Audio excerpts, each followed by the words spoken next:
Assalamualaikum warahmatullahi wabarakatuh. Perkenalkan, saya Ali Imran, calon guru penggerak Angkatan 11 kelas 7. Saya mengajar di SMP Al-Azhar Mandiri Palu, Kota Palu, Sulawesi Tengah. Hari ini saya akan mempresentasikan materi kesimpulan dan refleksi pemikiran Ki Hajar Dewantara dari modul 1.1 koneksi antar materi. Pendidikan dan pengajaran tidaklah sama. Pengajaran merupakan salah satu bagian dari pendidikan, maka pengajaran itu sendiri adalah pendidikan dengan cara memberi ilmu atau berfaedah buat hidup anak-anak. Melalui pengajaran, manusia mendapatkan kemerdekaan secara lahir.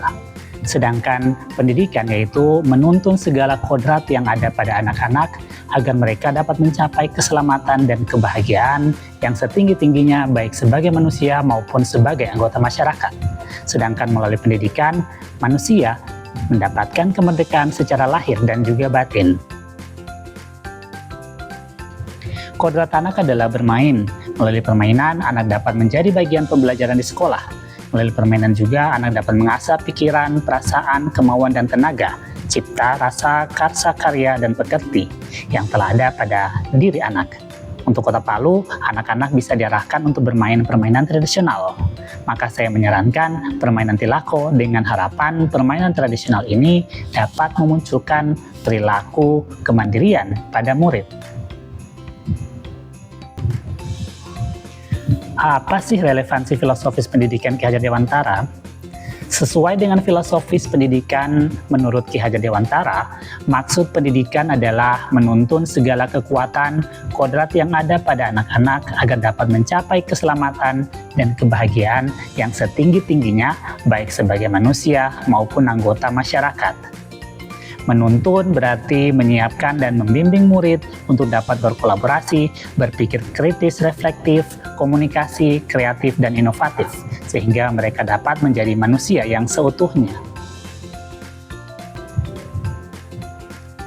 Selanjutnya, saya akan menjawab pertanyaan, apa yang Anda percaya tentang murid dan pembelajaran di kelas sebelum Anda mempelajari modul 1.1?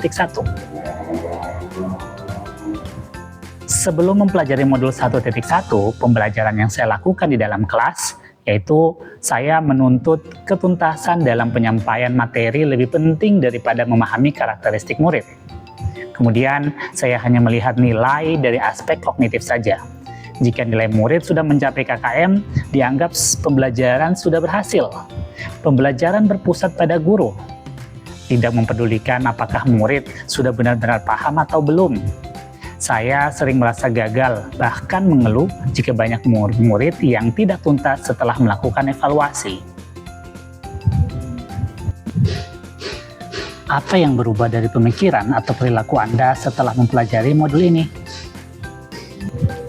Namun, setelah saya mempelajari modul 1.1 tentang pemikiran Ki Hajar Dewantara, saya menyadari bahwa apa yang saya pikirkan dan yang saya lakukan selama ini tidaklah tepat.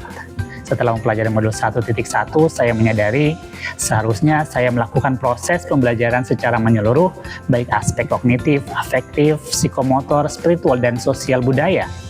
Menurut saya, murid sebagai subjek pembelajaran, yang artinya murid mempunyai kebebasan berekspresi, mengemukakan pendapat, dan berkreasi. Guru juga sebagai fasilitator pembelajaran. Guru harus ikhlas, penuh kesabaran dengan segala ketulusan hati. Kemudian guru harus mempelajari karakteristik murid, memberikan kesempatan murid untuk tumbuh sesuai dengan kodratnya. Guru harus bisa memunculkan kemandirian dalam belajar murid.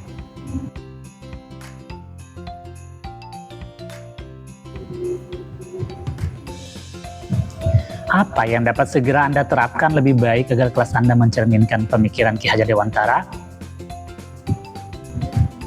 Yang dapat segera saya terapkan dalam pembelajaran di kelas antara lain, yang pertama, merancang pembelajaran yang interaktif dan menyenangkan dengan melibatkan murid sesuai metode student center.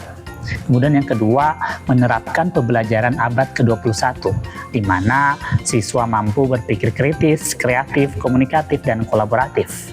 Kemudian yang ketiga, pembelajaran tidak lagi menuntut, tetapi menuntun.